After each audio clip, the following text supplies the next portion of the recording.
Hello, I'm Dr. Mark Gittelman of Optimum Health Miami, and welcome to the very first edition of our webcast television series based on sexual health. I'd like to welcome you and your friends and your neighbors and your families to have the opportunity to ask me questions about sexual health and to learn about all the things within sexual health that can really impact you in a positive way. Our goal is to be able to reach people, to educate people about the basic things and maybe some more of the advanced things. Years ago, I wrote a column for many years in the Miami Herald, our local newspaper here in Miami, based on sexual health. And we had a huge amount of questions that were brought to my attention. So the basis for our web television series will be answering those very questions that I receive and that I've received in the past. And I think a lot of these questions will sound familiar to you. And if they don't and you have your own questions, please reach out. Feel free to reach me by email so that we can address your issue on one of our television broadcasts. I think probably one of the most common questions I get is, but doc, aren't hormones bad for us? And the answer is no, hormones are part of our body.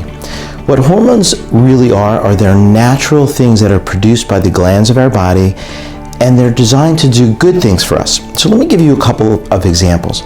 So all of our sugar metabolism is basically done by insulin. And when your insulin is low, what happens? You get diabetes, right? Well, we also know our metabolism for eating is managed by our thyroid. And we all have friends that have slow thyroid, and they take hormone to match that low hormone. So testosterone for men is no different. Testosterone is a hormone that's made in our testicles and is designed to do good things for us. It helps with our muscle growth, for our bones, for our energy. There's receptors through our entire body for testosterone, including our brain, our heart.